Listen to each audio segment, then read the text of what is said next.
en una circunstancia en la que Fujimori estaba en aprieto, porque se descubre cuando él era candidato que había falsificado documentos para hacerse pasar como campesino, siendo nada menos que el rector de la Universidad Agraria, y obtener tierra gratis que el Estado en ese momento ofrecía al campesinado pobre. El jurista y ex procurador anticorrupción José Ugaz reveló el pasado de Alberto Fujimori y Vladimiro Montesinos, ex capitán del ejército dado de baja y encarcelado por traición a la patria cuando lo sorprendieron vendiendo secretos militares del Perú, el mismo que estudió Derecho en prisión para luego convertirse en el abogado de narcotraficantes y corruptos. Vladimiro Montesinos conoció a Alberto Fujimori cuando el chino estaba en aprietos porque se descubrió que falsificó documentos y se hizo pasar como campesino cuando era el rector de la Universidad Agraria para apropiarse de tierras que el Estado ofrecía en ese momento al campesinado totalmente gratis. Escándalo que salió a la luz durante su campaña y que Montesinos resolvió robándose el expediente, haciendo posible que el chino llegara a la presidencia, y cuando este llegó al cargo le propuso a Montesinos que fuera su asesor en materia de narcotraficantes y que se encargara de los temas de seguridad del Estado,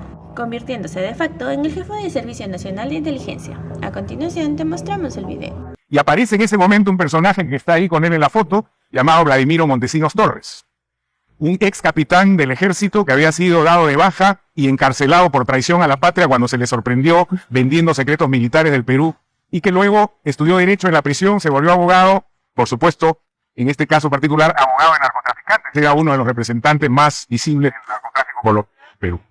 Resulta que Montesinos, para hacer simple la historia, conoce a Fujimori en una circunstancia en la que Fujimori estaba en aprieto, porque se descubre cuando él era candidato que había falsificado documentos para hacerse pasar como campesino, siendo nada menos que el rector de la Universidad Agraria, y obtener tierra gratis que el Estado en ese momento ofrecía al campesinado pobre. Se había hecho de una hacienda, Fujimori, y esto aparece en el contexto de su campaña. Había que apagar este incendio lo más rápidamente posible y le recomiendan a Montesinos para resolver ese problema. Contrata como abogado y Montesinos muy eficientemente, efectivamente, logra resolver el problema, le robó el expediente y nunca más encontraron los documentos que generaron este caso. Y eso hizo posible que Fujimori llegara a ser presidente de la República. De hecho, cuando llega a la presidencia, le propone a este eficiente abogado que sea su asesor en materia de narcotráfico, abogado narcotraficante, algo sabía de narcotráfico, y que además se encargara de los temas de seguridad del Estado. Y Montesinos se convierte de facto en el jefe del Servicio Nacional de Inteligencia. Y ahí empieza esta historia. El Perú es un país con una vieja tradición autoritaria, plagado de golpes militares de Estado en el desarrollo de nuestra historia, y que a partir del año 80 inició una incipiente democracia. O sea que por suerte no se interrumpió y no se ha interrumpido hasta este momento, pero que en el año 90 tuvo una elección que generó mucha polarización en la población, porque por un lado se presentaba como candidato a la presidencia probablemente el peruano más ilustre que tenemos en este momento, que es Mario Vargas Llosa, premio Nobel de la Literatura, y por otro lado, como siempre, una playa de otros 12 o 13 candidatos desconocidos que trataban de lograr la conquista del poder. Lo cierto es que faltando pocos días para la elección empieza a surgir un rumor, como suele ocurrir normalmente en Lima, de que había un candidato desconocido que, como en las carreras de caballo, desde atrás. Y que este era el señor Alberto Fujimori. Hasta ese momento un personaje totalmente desconocido. Tenía un programa de televisión que probablemente solo veía su familia porque no tenía ningún impacto en la población. Y se había desempeñado como rector de la Universidad Agraria del Perú. Cuando se produce el resultado de la primera vuelta, efectivamente Fujimori sorprende con la segunda votación más importante y hubo que ir a una segunda vuelta en la que competían Mario Vargas Llosa con Alberto Fujimori. Fujimori, hijo de inmigrantes japoneses, no está claro si él mismo japonés y luego trucó su partida de nacimiento. Eso ha sido materia de varias investigaciones no resueltas. Lo cierto es que en segunda vuelta vence a Mario Vargas Llosa con un lema que decía honestidad, tecnología y trabajo. Ironía de la vida, con esas tres frases, con esas tres palabras, logra la presidencia de la República. Como él mismo no tenía pensado que podía lograr esa hazaña, resulta que llega al poder y no tenía partido político, no tenía plan, no tenía absolutamente nada. Ahí es que entonces voltea y decide reclinarse en los militares para generar una base de apoyo a su gobierno. Y Montesinos se convierte de facto en el jefe del Servicio Nacional de Inteligencia. Y ahí empieza esta historia. Muchos rumores de corrupción. Recuerden ustedes que en esos tiempos todavía el Perú se debatía en una lucha intestina por el terrorismo, el Sendero Luminoso y el Movimiento Revolucionario Tupac Amaru. Eran momentos de gran inflación, hasta 60.000% de inflación heredados del gobierno de Alan García, y por lo tanto momentos de gran convulsión. Y de pronto, Fujimori saca un as debajo del tanga y en el año 92 genera un autogolpe de Estado. Clausura el Congreso de la República, expulsa a todos los jueces, designa jueces a dedo y se convierte en un dictador con el apoyo de las Fuerzas Armadas. Hubo mucha presión de la OEA, de otros países, finalmente se convocan nuevas elecciones y Fujimori gana en elecciones legítimas con una amplia mayoría, lo cual es interesante como reflexión de los procesos democráticos, cómo la gente vota por un presidente o por un candidato que ofrece mano dura, honestidad y controle la violencia que en ese momento estaba asolando al país. Bueno, se produce entonces un nuevo periodo, luego de 2 años de haber iniciado su vinculación con Occidente, y estando prohibido para reelegirse, fuerza la Constitución con una interpretación del Tribunal Constitucional que él controlaba y se va a una segunda reelección. Que en realidad era una segunda reelección, un segundo periodo más los 2 años que tuvo de su primera elección. Y ahí ya los rumores de que no solamente se estaba cometiendo graves actos de corrupción, sino serias violaciones a los derechos humanos por el grupo paramilitar denominado Colina, Fujimori decide forzar groseramente la Constitución nuevamente y lanzarse a una tercera elección que fue en realidad demasiado. Ya la situación del país no soportaba una violencia constitucional de esa magnitud, y en ese contexto aparece un video. El 14 de septiembre del año 2000 aparece un video donde Vladimiro Montesinos está pagándole $30.000 a un congresista electo de la oposición para literalmente comprar su voto para hacer mayoría en el Congreso. Eso con miles de personas en las calles protestando por haber forzado esta reelección abiertamente ilegal, pusieron al gobierno en una situación muy precaria. Fujimori gana esa tercera elección con un evidente fraude electoral, y cuando aparece el video no tenía escapatoria, tiene que salir en prensa y decir de que él no sabía nada, que Montesinos lo había engañado y que iba a convocar a elecciones tempranas a fines de ese año. Montesinos se sube a un avión y se viene a Panamá, que siempre ha sido un país muy solidario y ha acogido a mucha gente. En esos tiempos, cierre la República José Miguel Alemán, a quien tuve la oportunidad de pasar a visitar en esos días, y me muestra los pasaportes de Montesinos y de su amante Jacqueline Beltrán, que estaban buscando refugio aquí. Bueno, felizmente Panamá no accedió al asilo, Montesinos se vio obligado a regresar clandestinamente al Perú, y ahí empezó el comienzo del final.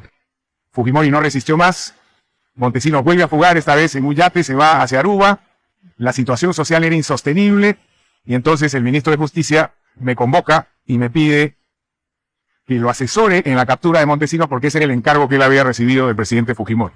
El ministro de Justicia, que era una buena persona, en un gobierno equivocado, suele ocurrir,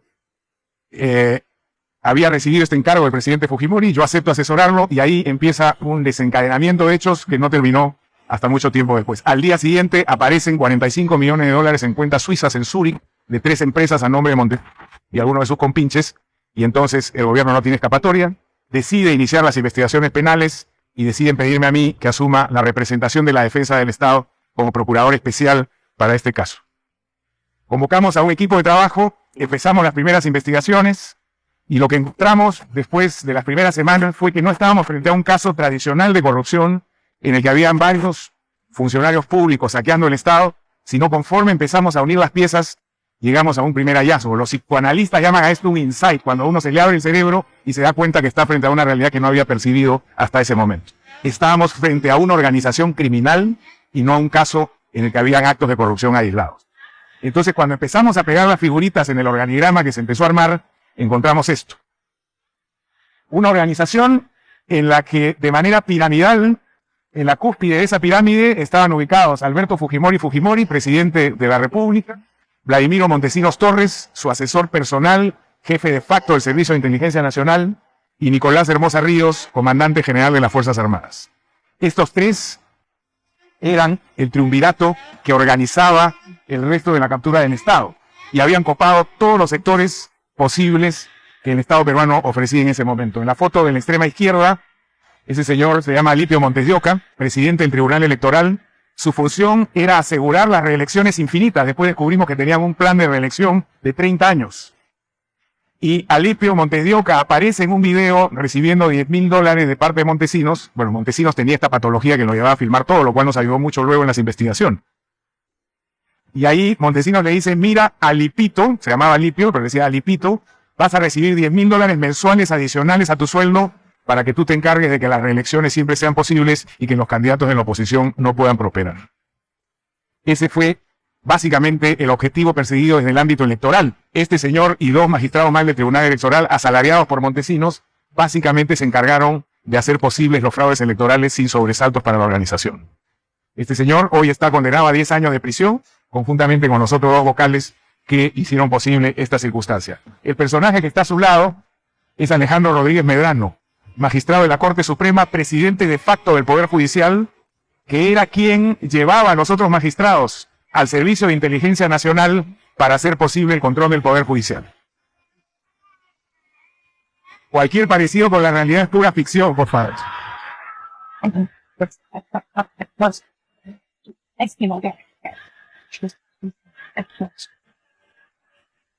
El Poder Judicial cumplía 3 objetivos en el contexto de los planes de esta organización criminal. En primer lugar, aseguraba la impunidad de la organización. No había un solo caso que pudiera pasar al sistema judicial y que terminara en una sentencia condenatoria. En segundo lugar, era el bulldog del régimen, perseguía a los enemigos políticos, les abrían casos penales, los obligaban a huir del país. Lo hicieron con algunos magistrados del Tribunal Constitucional, con Baruch Hifshel, el propietario de Canal 2, y otros que empezaron a cuestionar a el gobierno y su red ilegal. Entonces se convirtió en un instrumento de persecución política. Y en tercer lugar, fue un aparato extorsivo. Cuando encontraban casos donde había mucho dinero, casos de minera, de pesquera, de grandes inversiones, aparecían y se vendían a una de las partes para asegurarles un resultado. Si las vacas estaban flacas y no había muchos casos, entonces los creaban. Se inventaban casos, denunciaban a personas y luego les cobraban para archivarles el caso que ellos mismos habían generado. Y esta fue entonces una de las cajas chicas de la organización criminal.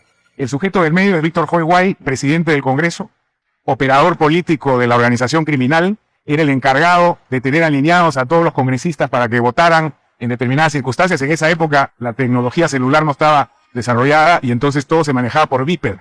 Y los convocaban por Viper a votar y ahí se enviaban las instrucciones del régimen para que se alinearan en lo que el triunvirato decidía hacer. Y además era el encargado de enlazar con los medios de comunicación social para que hubiera una sola voz. En ese momento en el Perú habían 7 canales de televisión abierta y 2 canales de cable. De los 7 canales de televisión abierta, el gobierno tenía comprados a 6. Tenemos los videos donde aparecen entregando millones de dólares siempre en la sala del Servicio de Inteligencia para comprar la línea editorial en la prensa no cuestionara al gobierno y que más bien atacara a sus enemigos. Y el 7º canal no lo compraron porque era el canal del Estado, entonces ese era gratis. Con lo cual tenían 100% del control de la televisión abierta y de los 2 canales de cable compraron uno por 10 millones de dólares y el otro jugó un papel muy relevante en la caída del régimen, que fue Canal N, que subsiste hasta el día de hoy, un canal solamente de noticias. El calvo que está a su izquierda es el señor Venero. Venero era el financista de la organización, el encargado de sacar el dinero a los paraísos fiscales, de operar con los bancos y sacarle los fondos, robarle los fondos a la caja de pensiones militar y policial, que es una fuente fue una fuente de financiamiento permanente de esta organización. Y estuvo, por supuesto, vinculado a una serie de fraudes presupuestales que permitieron que Montesinos acumulara un conjunto de certificados al portador donde tenía decenas de millones. Y finalmente, en la foto que no se nota, ese es un general del ejército. El ejército cumplió un rol también bajo el control de esta organización, porque el ejército está en el Perú bajo el control de la zona donde se produce la hoja de coca. El Perú es el primer productor de cocaína en el mundo y esta era una fuente inagotable de recursos. Se cobraban cupos a las organizaciones narcotraficantes para que dejaran despegar a las avionetas o pasar a las embarcaciones y ese dinero iba repartiéndose entre los militares de la zona y llegaba luego a Montesinos. También fueron utilizados los militares como un aparato de violación de derechos humanos. Y ahí se crea el famoso Grupo Colina, que hoy está desbaratado, todos en prisión, que básicamente se dedicó a asesinar a aquellas personas que se sospechaba o sospechaban ellos que estaban vinculados a organizaciones terroristas. Luego, como suele ocurrir, degeneró en un grupo de alquiler que asesinaba a los enemigos políticos o a rivales económicos, incluso de empresas competidoras, por una suma de dinero. Esto no agota, por cierto, el ámbito del Estado peruano, pero creo que es una buena foto de cómo se llegó a capturar totalmente la estructura del Estado. En la parte superior había un aparato administrativo con abogados, contadores, militares, asesores de inteligencia que le daban movilidad a toda esta organización. Bueno, esto es lo que encontramos a las muy pocas semanas de iniciar las investigaciones. Un poder ejecutivo capturado, un poder legislativo capturado, la administración de justicia sometida, el poder electoral sometido, las fuerzas armadas y policiales totalmente contaminadas. Hay un video donde se observa a toda la plana mayor de las Fuerzas Armadas, Fuerza Aérea, Marina de Guerra del Perú, Ejército y Policía, que fueron convocados a una asamblea más o menos de este tamaño y tenían que pasar todos por una mesa firmando un acta de subordinación a Vladimiro Montesinos. Ese probablemente fue el acto más humillante por el que tuvieron que pasar las Fuerzas Armadas del Perú, totalmente sometidas a esta organización criminal. Y en el ámbito del sector privado, por supuesto, también hubo una comparsa de muchos empresarios, no solamente los dueños de canales de televisión y de prensa escrita, también estaban ahí varios empresarios que prefirieron someter sus voluntades a los designios de Montesinos a cambio de determinados favores en leyes, reducción de aranceles, etcétera. Y por supuesto el sistema financiero. Tenemos varios videos donde aparecen banqueros conocidos instruyendo a Montesinos de cómo poder lavar su dinero hacia paraísos fiscales sin riesgo alguno. ¿Cómo se financiaba esta organización? Logramos determinar que tenía varias fórmulas. En primer lugar, había, digamos, una caja para el gasto corriente, que era una caja que se armaba con 4 millones de dólares mensuales que recababan de las Fuerzas Armadas. Cada jefe de una de las Fuerzas Armadas tenía que llevar $1 millón. Ejército, Marina, Aviación y Policía hacían los 4 millones de dólares mensuales que servían para pagar a los jueces, a los fiscales, a los dueños de los canales de televisión, etc.